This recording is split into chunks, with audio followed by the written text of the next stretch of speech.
श्रीरामचंद्रा करुणा समुद्रा ध्यातो तुझी राजसी योग मुद्रा नेत्री नये रे तुझवीन निद्रा कै भेटसी बामजला सुभद्रा शुका सारिखे पूर्ण वैराग्य जाचे वशिष्ठा परिज्ञान योगेश्वराचे कवी वाल्मिकी सारिका मान्य ऐसा नमस्कार माझा सद्गुरु श्री रामदासा जय जय रघुवीर समर्थ जय जय रघुवीर समर्थ जय जय रघुवीर समर्थ। आत्माराम अध्याय ओवी 15। ऐसा सर्वात्मा श्रीराम सगुण निर्गुण पूर्ण काम उपमाच नाही निरोपम रूप तयाची। असा श्रीराम सर्वांचा अंतरात्मा आहे। तो जसा अमूर्त आहे तसा मूर्तही आहे। तो सर्वांगाने पूर्ण आहे।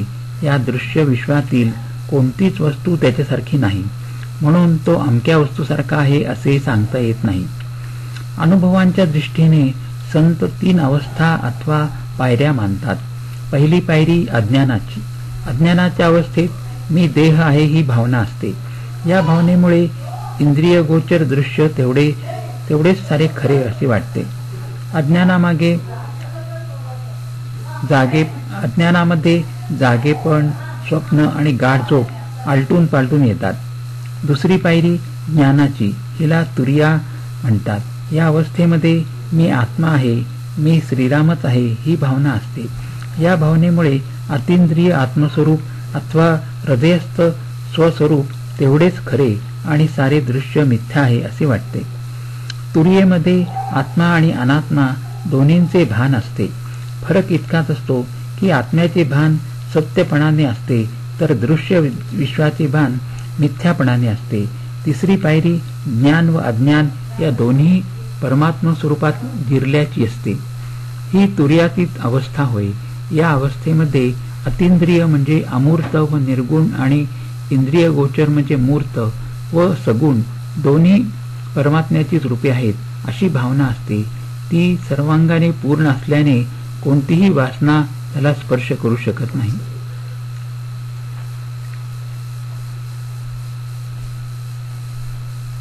स्वस्वरूप साक्षात्काराच्या दृष्टीने श्री समर्थांचे एक वैशिष्ट्य आहे। ते असे की इतर साधू संतांच्या अध्यात्म साधनेमध्ये त्यांचे सद्गुरू त्यांच्या उपास्य देवताहून निराळे होते। श्री समर्थांचे उपास्य दैवत श्रीराम हेच त्यांचे सद्गुरू होते। वास्तविक मानव समाजात ब्रह्मदर्शनाची परंपरा टिकावी म्हणून ईश्वर पूर्ण मानव रूप धारण करतो, त्या रूपाला सद्गुरू म्हणतात। ईश्वराच्या अध्यात्म शक्तीचे वैभव प्रकट करण्याचे दृश्य यंत्र म्हणजे श्री सद्गुरूच होत। श्री सद्गुरू एकीकडे ईश्वराशी तादात्म्य पावलेले असल्याने ते अति मानव असतात, पण दुसरीकडे ईश्वराच्या अमोघ आत्मशक्तीचा ओघ आपल्या दृष्टीच्या, स्पर्शाच्या व वाणीच्या द्वारे ते अज्ञानी जीवाकडे वळवतात, म्हणून ते मानव्याने पूर्ण भरलेले मानव असतात।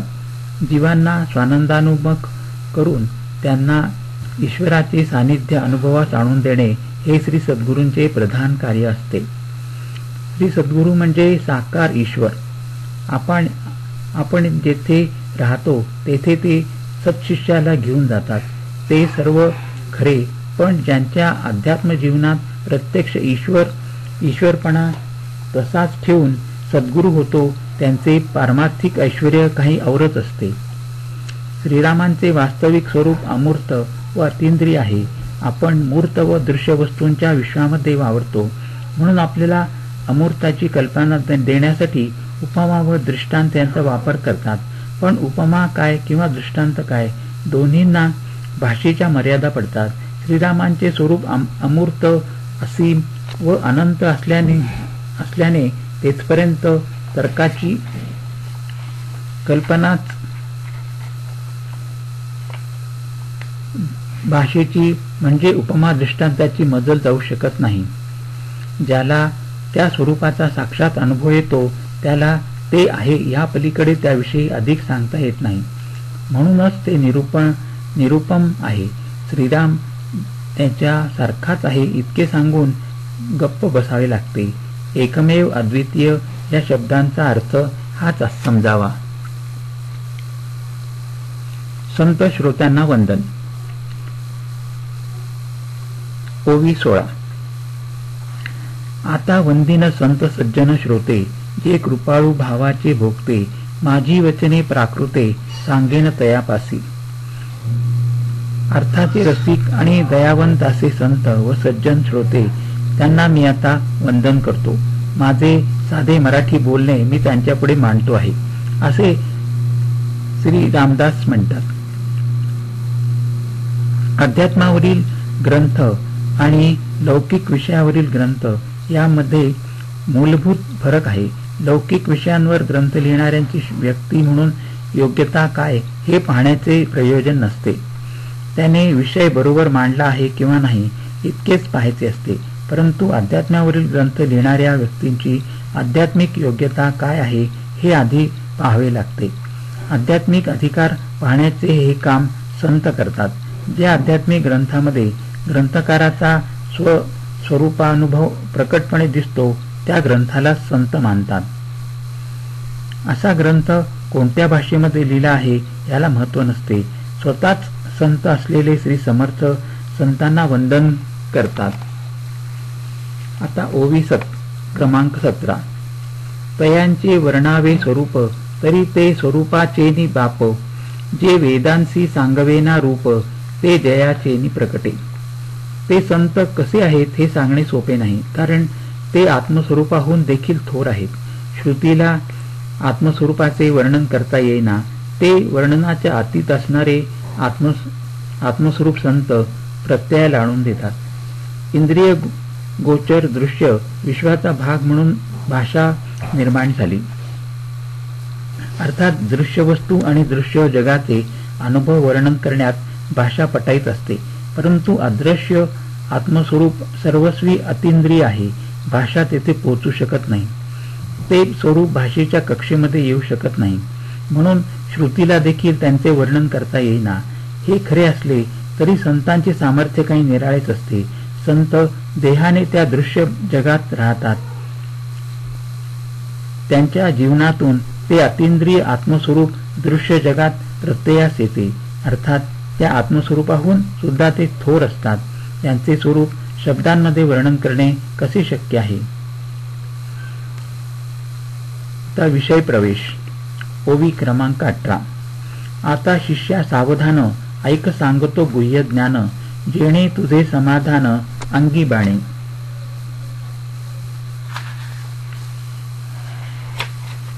श्री समर्थ म्हणतात, आता मी गूढ असेच आत्मज्ञान तुला सांगतो. शिष्या, एकाग्र चित्ताने ते तू ऐक.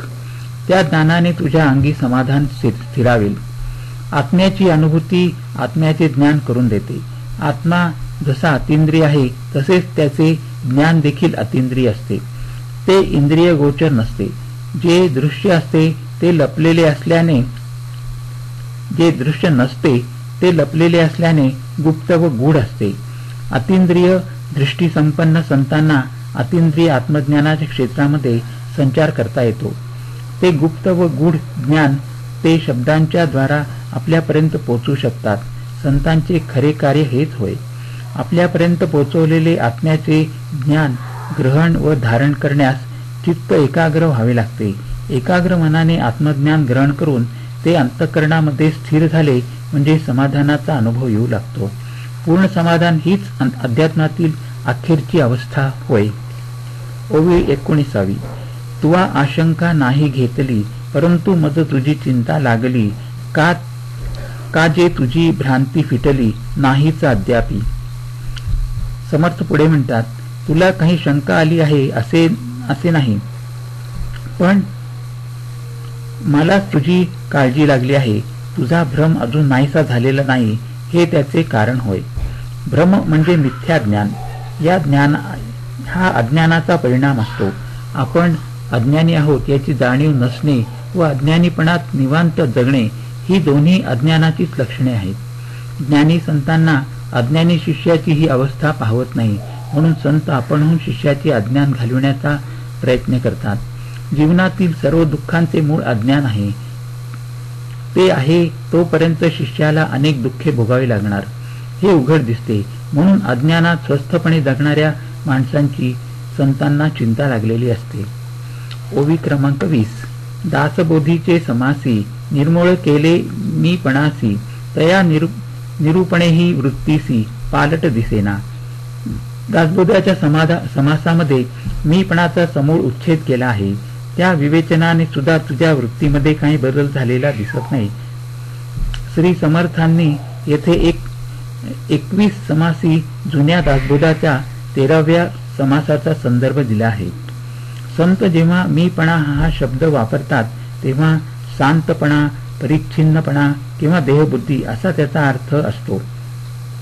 मी ब्रह्म आहे असे ईश्वर जाणतो, तर मी देहत आहे असे जीव मनापासून मानतो. चैतन्याचे खरे स्वरूप अमूर्त, असीम व अनंत आहे. त्यास आत्मविस्मृती होते आणि ते मूर्त, सीमित व शांत किंवा अंतवंत बनते. मूळचे सच्चिदानंद स्वरूप चैतन्य आत्मविस्मृतीमुळे असत, जड व दुःखमय बनल्याचा आभास निर्माण होतो. प्राणरूपाने क्षणभंगुर देहामध्ये राहणाऱ्या सीमित म्हणजे आकुंचित दृष्टीने किंवा स्वार्थाने जगाकडे व जीवनाकडे पाहणाऱ्या आणि हे हवे ते नको असे मानणाऱ्या अंतःकरणाला मीपणा म्हणतात. जेथे मीपणा असतो तेथे हवे नकोपणाचे नाना तरंग अंतःकरणात उठतात. त्यांना वृत्ती म्हणतात. आत्मविस्मृती झाली की अविद्या प्रकटते. अविद्येमधून मीपणा, शांतपणा किंवा स्वार्थीपणा जन्म घेतो. मीपणातून वासना उदय पावते. वासना वृत्तीरूपाने अनुभवास येते. वासनेमध्ये पालट झाला की वृत्तीमध्ये पालट होतो. मीपणा क्षीण झाला की वासनेमध्ये पालट होतो. म्हणून अखेर वृत्तीमध्ये पालट होणे हेच मीपणा क्षीण होण्याचे लक्षण होय. मीपणा संपूर्णपणे जाऊन आत्मदर्शन झाले की वृत्तीची निवृत्ती होते. ज्ञानीपुरुष निवृत्त किंवा वृत्तीरहित अवस्थेमध्ये कायमचा असतो. मीपणा जसा सूक्ष्म असतो तशी वृत्ती देखील सूक्ष्म असते. सूक्ष्मात पालट होणे हे परमार्थाचे प्रधान लक्षण होय. एकाग्र श्रवण मनन. ओवी क्रमांक 21. म्हणून न पुसता चांगणे पडले शिष्य तुझ कारणे आता तरी सोय करणे श्रवण मननाची. म्हणून हे शिष्या, तुझ्या कल्याणासाठी तू काहीही न विचारता तुला सांगण्याचा प्रसंग आला आहे. आता तरी तू श्रवण व मनन यांचा आश्रय घे. गुरु शिष्यांचे नाते म्हणजे ज्ञानदाता आणि ज्ञानघेता यांचा संबंध असतो. शिष्याला जिज्ञासा निर्माण होऊन त्याने प्रश्न किंवा शंका विचारल्या वाचून गुरूंनी ज्ञान सांगू नये असा सर्वसामान्य दंडक आहे. तो दंडक श्री समर्थांनी येथे मोडला. संतांना शिष्यांच्या कल्याणाची एवढी तीव्र तळमळ असते की जिज्ञासा नसताना देखील ते त्याला ज्ञानदान करायला सिद्ध असतात. संतांचा माणसाच्या बुद्धीवर म्हणजे विवेक शक्तीवर विलक्षण भरोसा असतो. याचे कारण उघड आहे. माणसाची बुद्धी सत्याची पक्षपाती असते आणि आत्मज्ञान हेच अंतिम सत्य आहे. त्या सत्याबद्दल संत आपल्याला सतत सांगत राहतात. माणसाने अखंड श्रवण केले तर न कळत तो त्याचे मनन करतो. त्या मननातून अखेर निदिध्यास निर्माण होतो. त्याचे पर्यवसान आत्मदर्शनामध्ये घडून येते.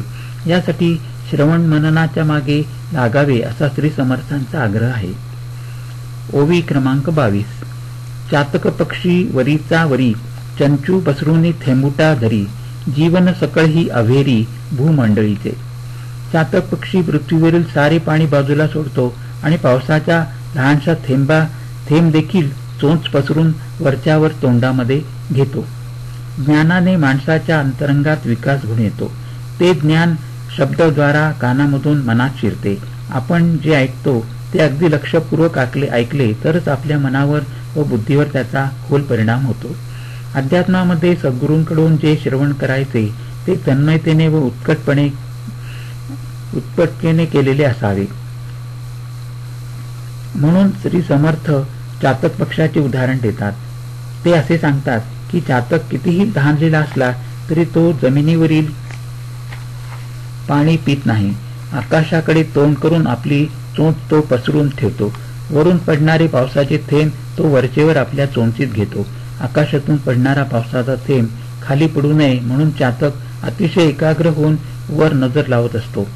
शिष्याने देखील आपल्या गुरूंचे बोलणे असे एकाग्र होऊन ऐकणे अवश्य असते.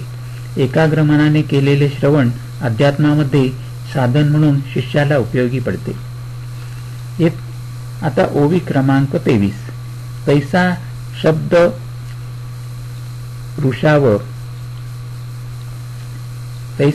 ऋषाव होता असो नेदावी वेग्रता श्रवणपुटी सामविता मनन करावे. त्याचप्रमाणे शब्दांचा वर्षाव सुरू झाला की मन तेथे एकाग्र करावे. व्यग्रता असू देऊ नये. ते शब्द कानामध्ये भरून घ्यावे आणि मग त्याच्यावर विचार करावा. सद्गुरू अर्थात ज्ञानीपुरुष असतात. ज्ञानीपुरुष ईश्वरांशी तदाकार झालेले असतात. म्हणून सद्गुरूंचे शब्द म्हणजे दिव्य वाणीच होय. ते शब्द परावाणीतून स्फुरतात. त्यांचा वर्षाव अगदी मुक्तपणे होत असतो. कानाने ऐकणे आणि जे ऐकले त्यावर विचार चालू होणे दोन्ही एकाच मानसिक प्रक्रियेचे दोन बाजू आहेत. पण जे ऐकले त्यामधून निश्चित ज्ञान निर्माण होण्यास त्याच्यावर हेतुपूर्वक विचार करणे आवश्यक असते. अशा हेतुपूर्वक चिंतनाला मनन असे नाव आहे. मननाने श्रवण केलेले ज्ञान आत्मसात होते. ओवी क्रमांक 24. रागवेग जाणोन शब्दांचा अवांका पहावा मनाचा शब्दा आतील गर्भाचा साठावा घ्यावा. बोलणाऱ्याच्या शब्दांचा संदर्भ ओळखावा. शब्द वापरणाऱ्याचा हेतू काय आहे तो पहावा. मग त्या शब्दांमध्ये जो अर्थ अभिप्रेत आहे त्याचा सारांश मनामध्ये साठवावा. संतवाणीचा अर्थ कसा लावावा याबद्दल श्री समर्थांनी या ओवीमध्ये महत्वाची सूचना दिली आहे. आत्मानुभवाचा प्रांत अतिंद्रिय असल्याने शब्दमय भाषा तेथपर्यंत पोहोचू शकत नाही. आपल्या नित्य अनुभवाचे इंद्रियगोचर दृश्य जगाचे वर्णन करण्यात ती पटाईत असते. किंबहुना त्यासाठीच ती निर्माण झाली आहे. संतांचा आत्मानुभव आपल्याला निवेदन करण्यास त्यांनाही आपली शब्दमय भाषाच वापरावी लागते. म्हणून श्री समर्थ बजावतात की संतांच्या शब्दांचा अर्थ लावताना आपण त्यांच्या स्वरूपानुभवाचा संदर्भ सोडता कामा नये. त्यांचा हेतू नजरेआड करता कामा नये आणि त्यांच्या शब्दांचा गर्भितार्थ आपल्या हातातून निसटता कामा नये. आत्मसाक्षात्काराचे एक स्वतंत्र व सर्वांगपूर्ण तत्वज्ञान आहे. म्हणून संतांच्या ग्रंथातील विधानांना अर्थ आकलून संतांच्या ग्रंथातील विधानांचा अर्थ आकलन करताना संतांची स्वस्वरूपानुभूती आणि त्यांच्या तत्वज्ञानाची पार्श्वभूमी सतत ध्यानात ठेवावी लागते. असे केले नाही तर त्यांच्या वाक्यातून त्यांच्या मनात नसणारा व त्यांना अभिप्रेत नसणारा भलताच अर्थ बाहेर पडतो. वास्तविक त्यांच्या शब्दांचा मूळ अर्थ एकच असतो. पण स्वैर कल्पना करणारे अनभ्यासी व अनध्यात्मी भाषांतरकार आणि टीकाकार त्यातून नाना प्रकारचे चुकीचे अर्थ काढतात. अध्यात्मविद्या गूढ आहे, सूक्ष्म आहे. म्हणून तिचे शब्दमय निवेदन गूढार्थानेच संपन्न असणार हे काय सांगावयास हवे. या अध्यात्मातील प्रधान समस्या. ओवी क्रमांक 25. अरे तू कोण, कोणाचा, कोठूनी आलासी कैचा, ऐसा विचार पूर्वीचा येई बापा. अरे बाबा, तू कोण आहेस, कोणाचा आहेस, तू कोठून आलास, कसा आलास या प्रश्नांवर आधीच सांगितलेले विचार मनात आण. माणूस ज्ञानार्जन करणारा प्राणी आहे. ज्ञान त्याच्या जीवनाचे मर्मच आहे. पण मानव जीवनाला दोन अंगे असतात. ज्ञान मिळवणारा मी हे एक अंग आणि जेथे आपण जगतो ते जग हे दुसरे अंग. विज्ञान म्हणजे सायन्स जगाचे ज्ञान करून देते, तर आत्मज्ञान स्वतःचे किंवा मीचे ज्ञान करून देते. पण विज्ञान असो किंवा आत्मज्ञान असो, कोणत्याही ज्ञानाचा उगम जिज्ञासेमध्येच असतो. जिज्ञासा निर्माण होण्यास समस्या पुढे उभ्या राहिल्या पाहिजेत. हे जग केव्हा झाले, कसे झाले, कोठून आले, कोणी केले, कशाचे केले, असेच का केले, या विज्ञानांच्या समस्या आहेत. तर मी कोण आहे, मी कोणाचा आहे, मी कुठून आलो, मी कसा आलो, मी जाणार कुठे, या आत्मज्ञानाच्या समस्या आहेत. या समस्यांची उत्तरे शोधण्यासाठी सद्गुरूंच्याकडून श्रवण व त्यावर मनन आवश्यक असते. हेच आत्मारामाचे प्रयोजन आहे. ओवी क्रमांक 26. अरे त्वा जन्मांतर घेतले, काय मानितोसी आपुले, ऐसे तुवा विचारिले पाहिजे आता. श्री समर्थ पुढे म्हणतात, अरे तू आतापर्यंत अनेक जन्म घेतले आहेस. जे तू आपल्या मालकीचे समजतोस ते खरेच तसे आहे काय याचा शोध आता तू केला पाहिजे. विज्ञान आणि आत्मज्ञान यामधील समस्या अशा भिन्न आहेत, तशाच त्यामधील विचार पद्धती पण भिन्न आहेत. श्री समर्थ हे ते अध्यात्मातील विचार पद्धती सांगतात. त्यासच मनन असे नाव आहे. प्रत्येक सामान्य जीवाला इतिहास असतो, त्याला भूतकाळ असतो व तसाच भविष्यकाळ असतो. सध्याचा जन्म येण्यापूर्वी त्याने अनेक जन्म घेतलेले असतात. या जन्मांमध्ये तो मुक्त झाला नाही तर त्याला पुढे आणखी जन्म घ्यावे लागतील. प्रत्येक जन्मामध्ये स्वतःच्या देहाला तो आपला मानित असतो, पण देहसंबंधी व्यक्ती आणि वस्तू देखील तो आपल्या मानतो. त्यामुळे जीवनामध्ये त्यांच्यापासून त्यास सुखदुःखे त्यातले त्यात दुःख अधिक भोगावी लागतात. शिवाय प्रत्येक जन्मामध्ये अंतकाळी सारे काही सोडून जाताना जीवाची मोठी मानसिक ओढाताण होते. यासाठी ज्याला खरे आपले म्हणता येईल असे या जगात काय आहे याचा विचाराने शोध करावा. जे आपले नाही ते आपले आहे असे म्हणू नये. ओवी क्रमांक 27. येथे तुझे काहीच नाही, भुलला आहेसी काही, चुकोनी आलासी जाई, जेथीचा तेथे. श्री समर्थ पुढे म्हणतात, या जगात खरे आपले म्हणता येईल असे काहीच नाही. गैरसमजुतीने आपण उगीच वस्तू व व्यक्तींमध्ये गुंतून राहतो. काहीतरी प्रमाद घडून आपण येथे आलो आहोत, आता आपल्या मूळ ठिकाणास जावे.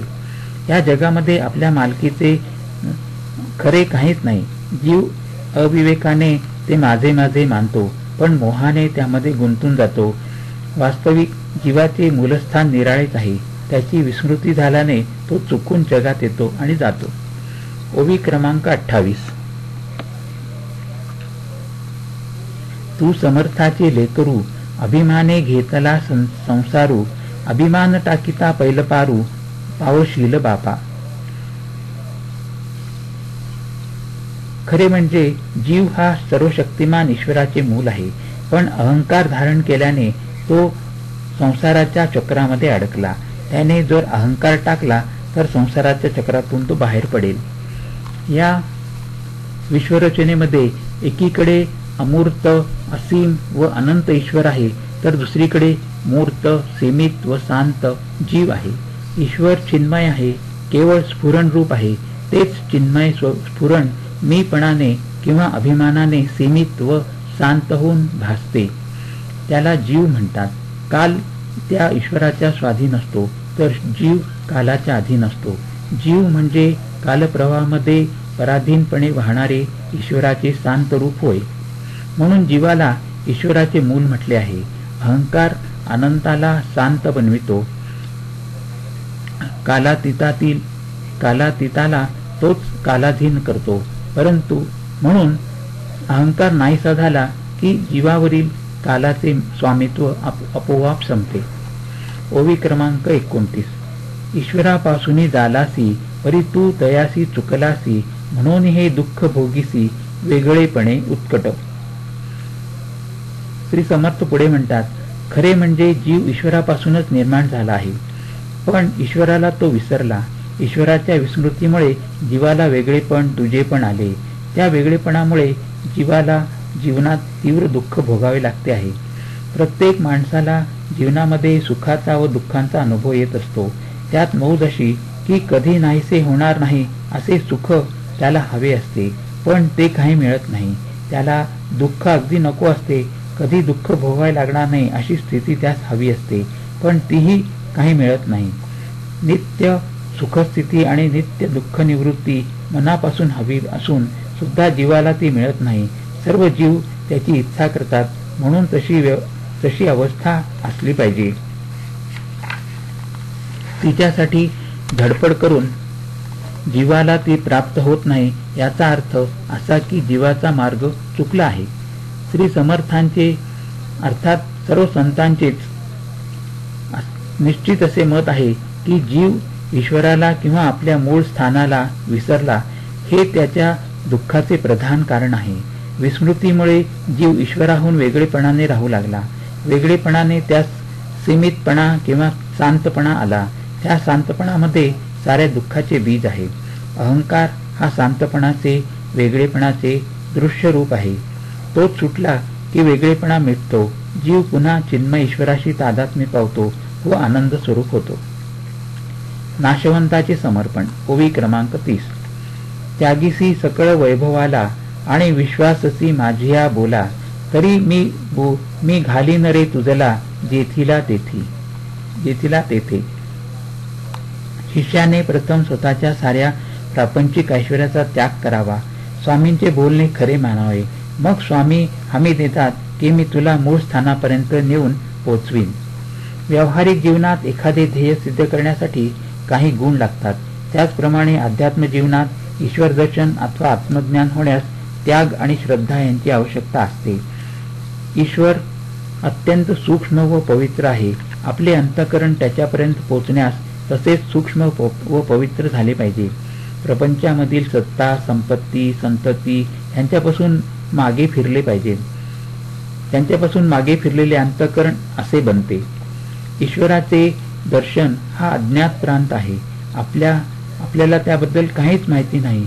त्या प्रांतामध्ये जर संचार करायचा असेल तर ज्याला ईश्वर दर्शन झाले आहे अशा तज्ज्ञावरच विश्वास ठेवायला हवा. तो सांगेल ते खरे मानून मार्ग चालला तर आपल्याला खात्रीने ईश्वर दर्शन घडेल. ईश्वर दर्शन व्हावे अशी खरी तळमळ ज्याला लागते त्याला योग्य मार्गदर्शन करण्यास श्री समर्थांसारखे महात्मे सदैव तत्पर असतात.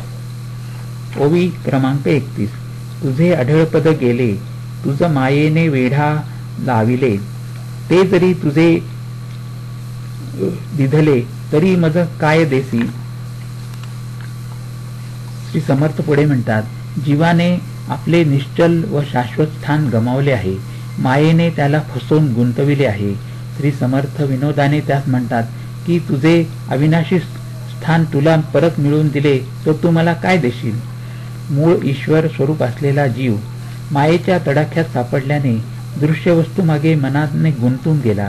त्यातून त्याला मोकळा करण्यासाठी मोठी शक्ती लागते. ती संतांपाशी असते. ती शक्ती कार्यक्षम होण्यास जीवाची अनुकूलता लागते. दृश्याचे प्रेम सोडण्याची तयारीही ती अनुकूलता होय. व्यावहारिक दृष्ट्या कोणतीही वस्तू मिळवण्यासाठी काही किंमत द्यावी लागते.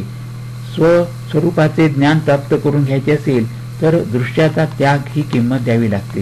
ती देण्यास सिद्ध व्हावे असे श्री समर्थांचे म्हणणे आहे. ओवी क्रमांक 32. जितुके काही नासोनी जाईल, ते अशाश्वत असेल, तुझ समागमे न येईल, तितुकेची द्यावी मज. आपल्या जीवनात जेवढे काही नाश पावणारे आहे व कायम न टिकणारे आहे, अंतकाली हे जग सोडताना जे जे काही आपल्या बरोबर येणारे नसेल ते सर्व सद्गुरूंना मनाने द्यावे. या विवेचनामध्ये आत्मवस्तू व अनात्मवस्तू यांचे मिश्रण आढळते. आत्मवस्तू चिन्मय आहे, सूक्ष्म व शाश्वत आहे.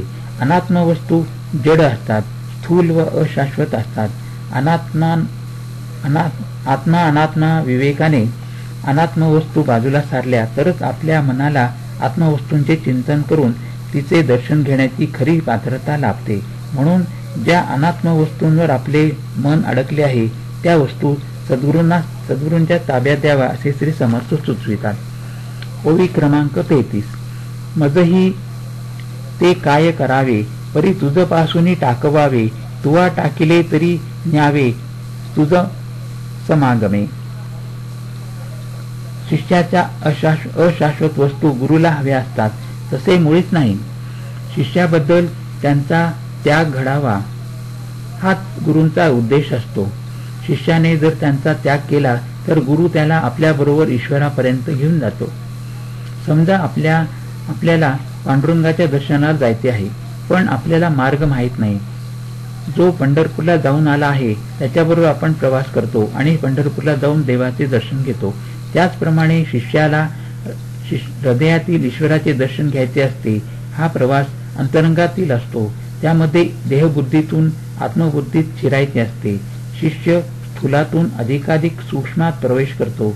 त्या प्रक्रियेमध्ये सूक्ष्म व गूढ अनुभवाच्या अनेक अवस्था येतात.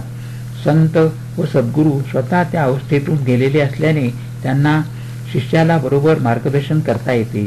शिष्याने गुरु सांगतील ते साधन मात्र अगदी मनापासून करावयास हवे. ओवी क्रमांक 34. अरे भूषण भिक्षेचे सांडिले आणि राजपद प्राप्त झाले तरी तुझे काय गेले सांग बापा. समजा एक माणूस भीक मागून जगतो आहे, त्यातच मोठेपण मानतो आहे. त्याला राज्यपद प्राप्त झाले तर त्याचे काही नुकसान होते का? संतांचे निश्चित मत असे आहे की जीव जोपर्यंत अशाश्वत व दृश्य वस्तूंपासून सुखाची अपेक्षा करतो तोपर्यंत भिकाऱ्यासारखीच त्याची अवस्था असते. तो त्यात मोठेपणा मानतो ही गोष्ट निराळी, पण त्याचे सुख त्याच्या स्वाधीन नसते. विनाशी वस्तूंनी सुख पदरात टाकले तरच त्याला भोग घेता येतो. त्याच्या उलट ज्याने आपले लक्ष आत म्हणजे ईश्वराकडे वळवले आहे त्याचे सुख त्याच्या स्वाधीन असते. तो स्वतःचा राजा बनतो. उपनिषदात यालाच स्वराट असे म्हटले आहे. ओवी क्रमांक 35. नाशिवंत तितुके देसी तरी पद प्राप्त निश्चयेसी त्यामध्ये लालूची करीसी तरी स्वहित न घडे. माणसाचे मन अनेक अनित्य वस्तूंमध्ये गुंतलेले असते. त्या सर्वांचा त्याग झाला तरच खात्रीने आत्मदर्शन घडते. पण लोभाने संपूर्ण त्याग झाला नाही तर मात्र आत्मकल्याण होत नाही. आत्मसाक्षात्कार होण्यास अंतःकरण अतिशय शुद्ध व निर्मळ व्हावे लागते. कोणत्याही दृश्य व अनित्य वस्तूबद्दल यत्किंचितही वासना नसणे हे निर्मल अंतःकरणाचे प्रधान लक्षण आहे. त्यामध्ये थोडी वासना जरी शिल्लक राहिली तर ते आत्म्यापर्यंत पोहोचू शकत नाही. शिष्याची त्यागास संमती. ओवी क्रमांक 36. तो शिष्य म्हणे जी दिधले स्वामी म्हणती पद लाधले आता तू आपुले काही मानू नको. स्वामींचे हे बोलणे ऐकून शिष्याने आपले सारे अनित्य स्वामींना अर्पण केले. त्यावर स्वामी म्हणतात तुला निजपद प्राप्त झालेच असे समज. या उपर दृश्य जगातील काहीही तू आपले मानू नकोस. वासना संपूर्णपणे मिटणे म्हणजेच विरक्ती आणि निजपद प्राप्ती म्हणजे अपरोक्षात अनुभूती ही दोन आत्मदर्शनाची अंगे आहेत. दोन्ही बरोबरच येतात. निजपद प्राप्ती झाल्यावर जगातील कोणत्याही वस्तूबद्दल ममत्व राहत नाही. ओवी 37. इतुके स्वामी बोलिले आज्ञा घेऊन निघाले तव शिष्ये विनविले विनीत होऊनी. अशा प्रकारे मार्ग दाखवून स्वामींनी शिष्यांचा निरोप घेतला. मग मी जातो असे सांगून ते जायला निघाले तेव्हा शिष्याने मोठ्या नम्रपणे त्यांना विनंती केली.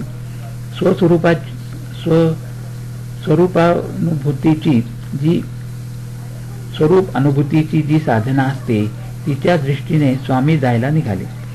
यात विशेष अर्थ आहे. शिष्याला जोपर्यंत दृश्याचे प्रेम असते म्हणजे तो बहिर्मुख असतो तोपर्यंत त्याला बाहेरून मिळणाऱ्या मार्गदर्शनाची आवश्यकता असते. पण दृश्याचे प्रेम संपूर्ण सुटून एकदा का तो अंतर्मुख झाला म्हणजे त्याला हृदयस्थ ईश्वराकडून किंवा आतल्या आवाजाकडून निश्चित व स्पष्ट असे मार्गदर्शन सुरू होते. मग बाह्य मार्गदर्शनाची जरुरी उरत नाही. हे ध्यानात आणून स्वामी जातो असे म्हणाले तरी पण शिष्याला त्यांचा सहवास असावा असेच वाटते. म्हणून तो मोठ्या नम्रपणे त्यांना थांबवून घेतो. ओवी क्रमांक 38. आता पुढील समासी संवाद होईल उभयतांसी तेणे स्वानंद सिंधूसी भरिते दाटे बळे. आता पुढच्या समासात गुरु शिष्यांचा संवाद ऐकायला मिळेल. त्या संवाद श्रवणाने स्वानंद उचंबळून येईल. ज्या दोन व्यक्तींमध्ये मूळ संवाद घडतो त्यांच्या अंतःकरणामध्ये काही विशेष भावना उदय पावतात. नंतर तो संवाद श्रवण करणाऱ्या व्यक्तींच्या अंतःकरणामध्ये त्याच भावना निर्माण करणे हेच श्रवणाचे सामर्थ्य आहे. ओवी क्रमांक 39. इति श्री आत्माराम रामदासी पूर्ण काम ऐका सावध वर्म सांगितलेलं पुढे. येथे आत्मारामाचा पहिला समास पूर्ण झाला. ईश्वराच्या भक्तांची इच्छा तो पूर्ण करणार आहे.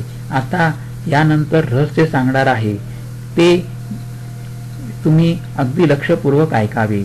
नित्य अनुभवास येणाऱ्या आणि अति परिचयाच्या दृश्य विश्वाला देखील एक गूढ आणि रहस्यमय बाजू आहे. अतिंद्रिय अध्यात्म तर मूलतः मोठे गूढ आहे. गूढ अध्यात्माचे रहस्य शक्य तेवढे सामान्य जनांच्या भाषेत श्री समर्थांसारख्या थोर संतांनी मांडले आहे. त्याचा लक्षपूर्वक अभ्यास करणे आवश्यक आहे. येथे समास पहिला संपूर्ण झाला. हरिओम तत्सत, हरिओम तत्सत, हरिओम तत्सत.